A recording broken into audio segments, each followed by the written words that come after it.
আমাদের প্রথম সেগমেন্ট আজ তৃতীয় ঢেউয়ের বিপদ। আশঙ্কার প্রহর গোনা শুরু হয়ে গেছে এবং আগামী 2 থেকে 3 মাসের মধ্যেই ভারতে আছড়ে পড়বে কোভিডের থার্ড ওয়েভ, এরকমই আশঙ্কা করা হচ্ছে। ভারতীয় মহামারী বিশেষজ্ঞরা সেরকমই ইঙ্গিত দিয়েছেন বলে দাবি নীতি আয়োগের সদস্য VK সারস্বতের। সারস্বত কি বলেছেন? তিনি বলেছেন যে সেপ্টেম্বর বা অক্টোবরে ভারতে চলে আসবে তৃতীয় তরঙ্গ, তাই প্রয়োজন আরো বেশি সংখ্যক দেশবাসীর টিকাকরণ। যদিও এই টিকাকরণের গতি অত্যন্ত স্লথ, এরকমই অভিযোগ উঠছে।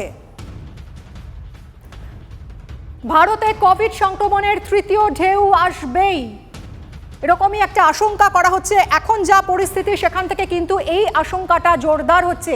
সেপ্টেম্বর এবং অক্টোবর মাসে আছড়ে পড়তে পারে নয়া ঢেউ, অর্থাৎ থার্ড ওয়েভ আমাদের দেশে আছড়ে পড়তে পারে সেপ্টেম্বর এবং অক্টোবর মাসে, এরকমই আশঙ্কা করা হচ্ছে।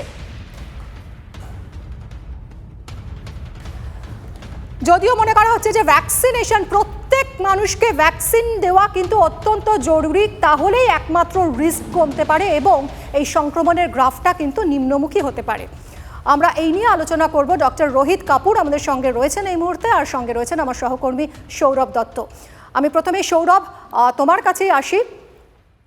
যেভাবে একটা থার্ড ওয়েভ আসার আশঙ্কা করা হচ্ছে এবং সেই সঙ্গে যেরকম মনে করা হচ্ছে যে এই তৃতীয় ঢেউ কিন্তু বাচ্চাদের ওপর কিন্তু খুবই সংক্রমণ ছড়াতে পারে বাচ্চাদের মধ্যে। আমরা প্রথমে দেখলাম যে প্রথম ঢেউয়ে কিন্তু যারা একটু এল্ডারলি পার্সন তারা আক্রান্ত হলেন, দ্বিতীয় ঢেউয়ে দেখা গেল যারা অপেক্ষাকৃত কম বয়স তারা আক্রান্ত হলেন এবং তৃতীয় ঢেউয়ে আশঙ্কা করা হচ্ছে এটা বাচ্চাদের উপরে কিন্তু সমানভাবে এফেক্টেড হবে। এই আশঙ্কার জায়গাটা মানে কেন, ভিত্তিটা কি? দেখো, তৃতীয় তরঙ্গ তুমি যেটা বললে যে সমস্ত জনস্বাস্থ্য বিশেষজ্ঞ এপিডেমিওলজিস্টরা একটা ম্যাথমেটিক্যাল ক্যালকুলেশন করে তারা একটা অ্যাজাম্পশন বলছেন যে আমাদের দেশে সেপ্টেম্বর অক্টোবরের মধ্যে একটা পিকের জায়গায় পৌঁছতে পারে তৃতীয় তরঙ্গ। এবং তুমি যেটা বললে যে সব বয়সীদের মধ্যেই তৃতীয় তরঙ্গে কিন্তু সংক্রমণের হার একটা উল্লেখযোগ্য সংখ্যা দেখা যেতে পারে। আর প্রথম ক্ষেত্রে তো প্রথম তরঙ্গের ক্ষেত্রে যেমনটা ছিল যে বয়স্করা বেশি এফেক্টেড হয়েছিলেন, বয়স্কদের মধ্যে ক্ষতির সংখ্যা, ক্ষতিগ্রস্ত হওয়ার সংখ্যা বা এই করোনার জেরে তাদের যে আক্রান্ত হওয়ার সংখ্যা অনেক বেশি ছিল। দ্বিতীয় তরঙ্গের ক্ষেত্রে সেটা ছিল কিন্তু হচ্ছে একটু কম বয়সীদের ক্ষেত্রে, যেমনটা তুমি বললে। তৃতীয় তরঙ্গে সব বয়সীদের মধ্যেই বলা হচ্ছে যে তৃতীয় তরঙ্গে এই প্রভাব দেখা যেতে পারে এবং তার থেকে শিশুরা, যেটা প্রথম তরঙ্গে সকলে আমরা আশ্বাস হয়েছিলাম যে বাচ্চাদের খুব একটা বেশি হচ্ছে না, শিশুদের খুব একটা বেশি হচ্ছে না, সেটা একটা সকলের কাছে আশ্বাসের জায়গা ছিল, একটা ভরসার জায়গা ছিল। আর দ্বিতীয় তরঙ্গে আমরা দেখেছি যে আমরা আমাদের দর্শকদের জানিয়েছি স্বাস্থ্য ভবনের আমাদের রাজ্যের অ্যাসপেক্ট যে রেশিও, যে রেট বিভিন্ন 1 থেকে 12 বছর এবং 12 থেকে 18 বছরের নিচে যে রেট, তাদের মধ্যে মৃত্যুর হারও বেড়েছে গত প্রথম তরঙ্গের তুলনায়। সেটাও আমরা আমাদের এখানে শিশুদের নিয়ে আলোচনায় আসবো সবিস্তারে। তবে তার আগে এই সময়টা যত দ্রুত বয়ে যাচ্ছে, তৃতীয় ঢেউ থেকে বাঁচার কিন্তু একমাত্র ঢাল যত দ্রুত সম্ভব আরো বেশি দেশবাসীর টিকাকরণ, এরকমই নিদান দিচ্ছেন খ্যাতনামা চিকিৎসক দেবী শেঠি। এবং তিনি বলছেন যে টিকা চাই সাধারণ মানুষের একেবারে হাঁটা পথের মধ্যে, তাহলেই মারাত্মক থার্ড ওয়েভও কিন্তু সাধারণ সর্দি জ্বরে পরিণত হতে পারে। অর্থাৎ ভ্যাকসিনেশন এটাই কিন্তু এই করোনা যুদ্ধের অন্যতম অস্ত্র। দেবী শেঠি সেরকমই বলছেন যে দেশি বিদেশি টিকা অল্প দামে জোগাড় করতে হবে, ভান্ডার বাড়াতে দরকার উঁচু মানের বিদেশি টিকা সংগ্রহ। 7টা দাওয়াইয়ের কথা বলা হয়েছে, এই নিয়েই আসবো আলোচনায়। ডক্টর রোহিত কাপুর মাফ করবেন রয়েছেন আমাদের সঙ্গে। ডক্টর কাপুর, এই যে ভ্যাকসিনেশন অত্যন্ত জরুরি, কিন্তু এখন যেটা দেখা যাচ্ছে যে এই মুহূর্তে দাঁড়িয়ে যে ভ্যাকসিনেশনের গতি কিছুটা হলেও কমেছে। প্রত্যেকে যদি ভ্যাকসিন পান, প্রত্যেককে যদি ভ্যাকসিনেট করা সম্ভব হয়, তাহলে সেক্ষেত্রে থার্ড ওয়েভ সাধারণ সর্দি জ্বরে পরিণত হতে পারে। আমরা কি তাহলে থার্ড ওয়েভকে একবারে কাবু করতে পারি?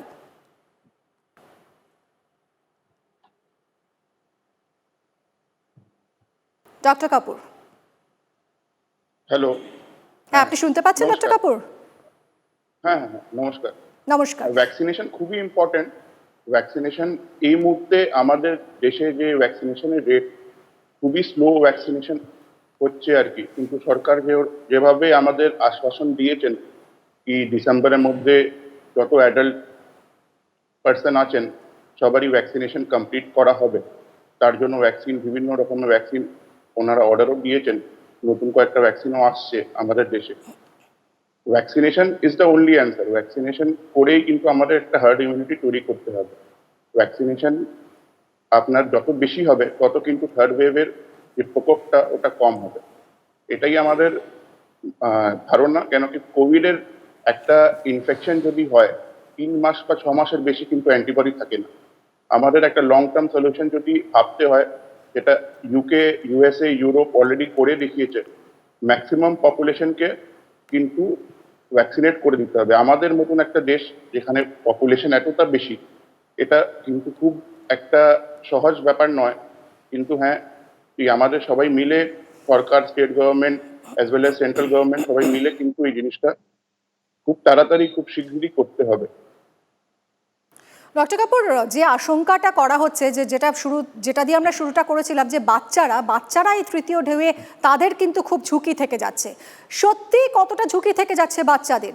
শিশুদের ক্ষেত্রে টিকাকরণ কতটা নিরাপদ সেই গবেষণা তো এখনো চলছে। তবে এই আশঙ্কার মধ্যেই কিন্তু ভরসা দিচ্ছে the Lancet COVID-19 commission India task ফোর্সের একটা রিপোর্টে যেটা বলা হচ্ছে, শিশুদের মধ্যে সংক্রমণ বা তীব্রতার কোনো বৈজ্ঞানিক প্রমাণ নেই, যে আশঙ্কাটা বারবার করা হচ্ছে। এবং ঘরে ঘরে এই মুহূর্তে এই প্রশ্নটাই বড় হয়ে দেখা দিচ্ছে যে তাহলে কি এবার বাচ্চারা, আমরা তাদের কিভাবে বাঁচাবো?